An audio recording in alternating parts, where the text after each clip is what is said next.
老师再讲一遍。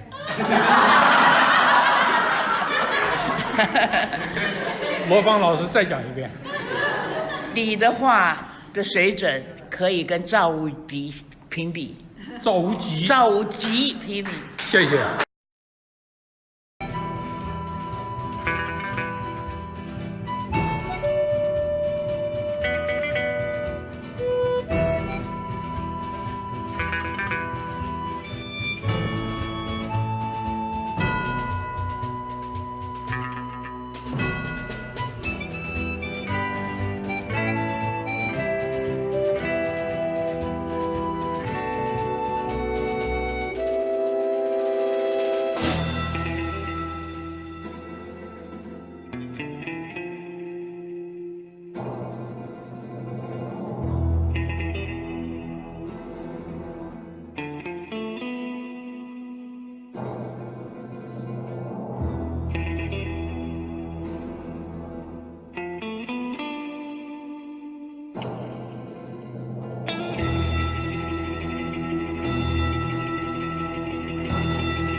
Original, especially when the original features a drunken, eye-patch-wearing John Wayne. That is, unless the Redux features a drunken, eye-patch-wearing Jeff Bridges. If I'm to go up against Ned Pepper, I'll need $100. That much I can tell you. $100. Retrieve your man, $100. While the Duke's turn as Federal Marshal Rooster Cogburn is and always will be iconic, Bridges' performance, a product of the Coen brothers' far darker, sardonic Old West, is braver, less glamorous, and more fitting of a tragic hero who's helping a young girl avenge her father's murder. We seen Ned and Hayes 2 days ago. Don't you act a fool! If you blow, I will kill you! I played out! I need a doctor! We met Ned and Hayes 2 days ago.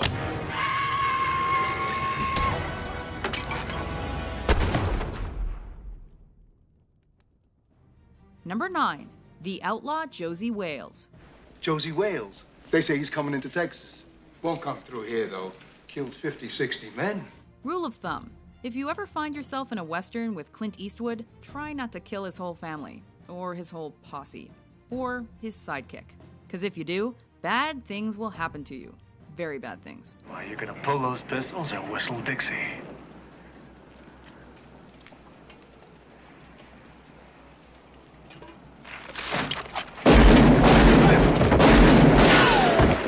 Made famous by Sergio Leone's spaghetti western,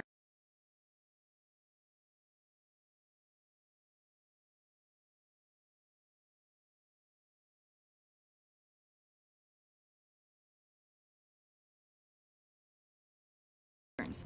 Eastwood directs himself in a far more sober picture of the Civil War-era West.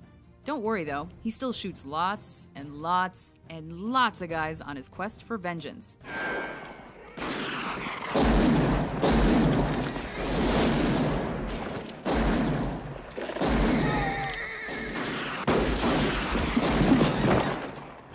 Number 8, High Noon. It looks like Frank Miller's coming back on the noon train. I need all the special deputies I can get. Keep your eye on the clock. Gary Cooper stars as Marshal Will Kane, who comes back from his honeymoon to save a podunk town whose citizens refuse to help him, insist on fighting him, and generally try to convince him to go away. You must be crazy coming in here to raise a posse. Frank's got friends in this room. You ought to know that. Only they don't realize the threat they're under. But thanks to some help from his still wedding dress-clad wife, played by Grace Kelly, Kane is able to win the day and ride off into the sunset again. I can't be leaving until I shoot Frank Miller dead. Wait long, wait long. Number 7, The Magnificent Seven. Why don't you hire men? Men? Gunmen. Nowadays, men are cheaper than guns. Will you go? It will be a blessing if you came to help us.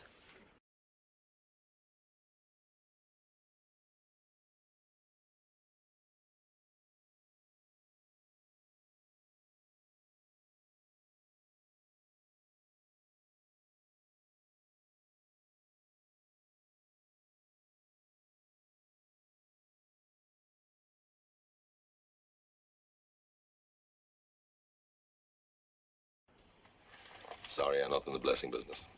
No, we offer more than that. We could feed you every day. Who says there weren't Russian cowboys? Oh, sorry, you all didn't realize. Anyhow, what isn't in doubt is Brenner's ability to assemble a posse in this classic homage to Akira Kurosawa's Seven Samurai. In fact, with Steve McQueen, Charles Bronson, James Coburn, and Robert Vaughn rounding out the group, this may be the greatest posse of all time. A word of advice to the bad guys. When you catch them, do not drop them right outside of town with all their weapons.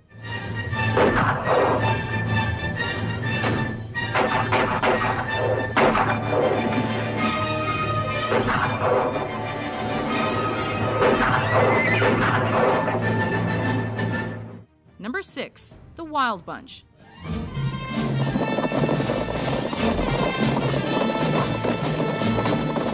Starring William Holden and Ernest Borgnine, Sam Peckinpah's 1969 epic is one of the most uncompromising depictions of the Old West ever made. Hey, Pike!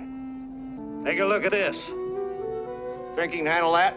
When Holden's outlaw Pike Bishop and his man flee Texas for Mexico, nearly non-stop shootouts and debauchery follow, all leading to one of the most gruesome endings in any film. But it's the valor among thieves that spurns this violent turn of events that truly immortalized the Wild Bunch.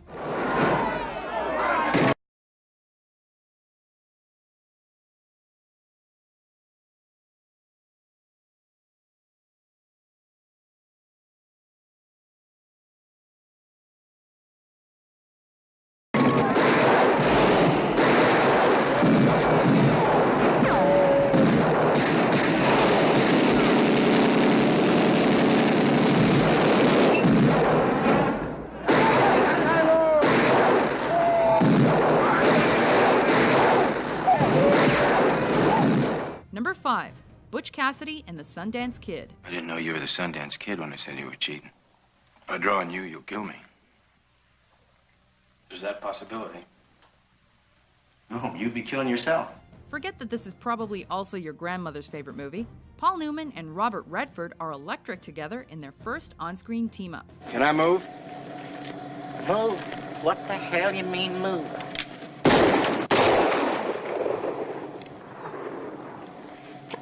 I'm better when I move.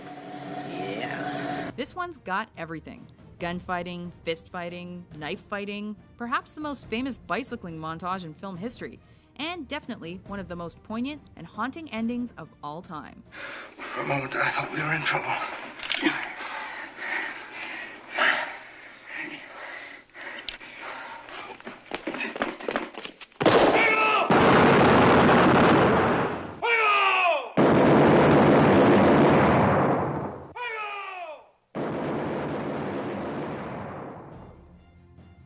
4.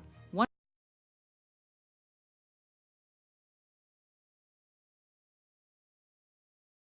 Upon a Time in the West.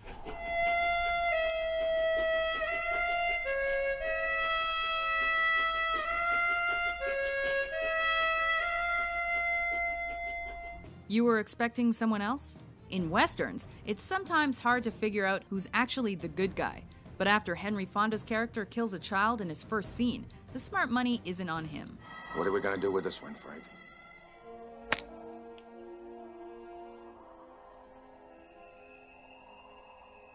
Now that you've called me by name.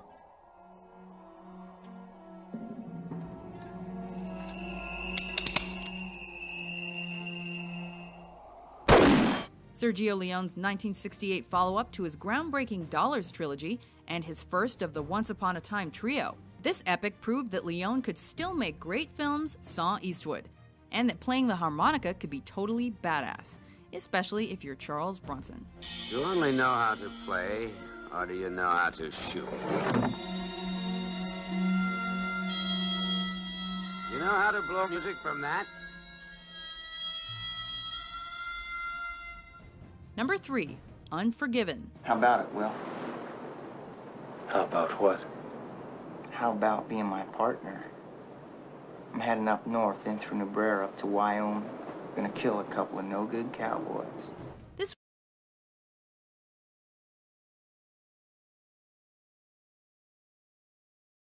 would be the final Western for the man who redefined the genre. And it wasn't gonna be a cheery one. In a genre characterized by senseless, consequence-free violence, Clint Eastwood produced, directed, and starred in this depiction of an old gunfighter who's called on for one last kill. I've killed women and children. Killed just about everything that walks or crawled at one time or another. And I'm here to kill you, Little Bill. And the result is a study in regret and contemplation. Until, you know, the end. I'll see you in hell, William Money.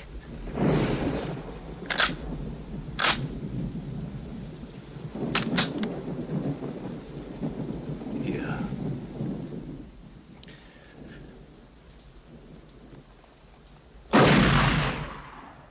Number 2, The Searchers. Figure a man's only good for one oath at a time. I took mine to the Confederate States of America.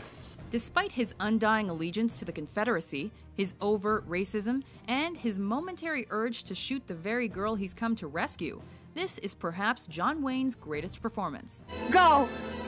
Go, Martin, please! Stand aside, Martin.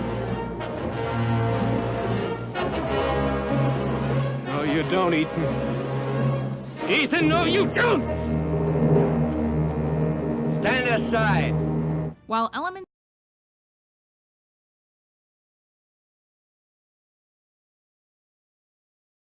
such as white people dressed up as Comanches making this noise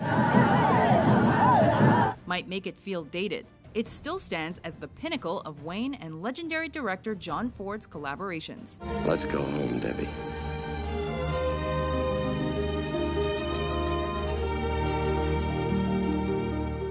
Before we tighten the reins on our top pick, here are some of our honorable mentions.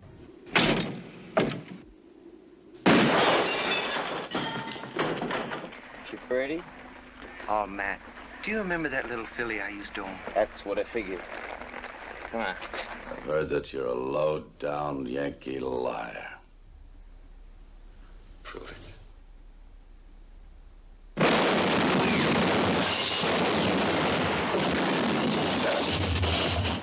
If there's anything I don't like, it's driving a stagecoach through Apache country. The odds are changing now, aren't they? Now it's 1 against 7. Do you hear me? You have no obligation. You better listen to what he said. Huh? You better... Number 1, The Good, the Bad, and the Ugly.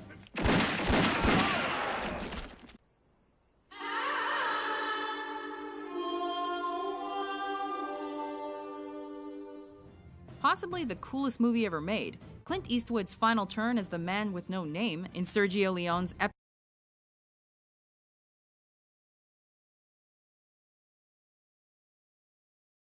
finale to his Dollars trilogy comes at us unimpeded by any of the moralizing of Eastwood's later work.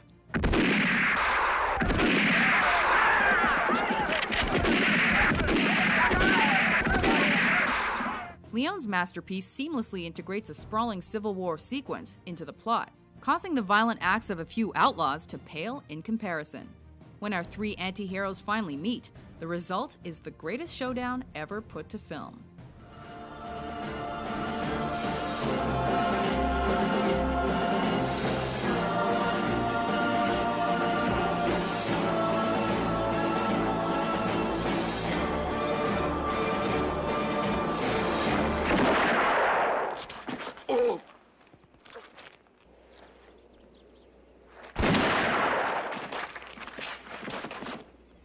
Do you agree with our list? Which westerns make you want to grab the reins with your teeth and take on an entire band of outlaws? For more classic top 10s published every day, be sure to subscribe to WatchMojo.com.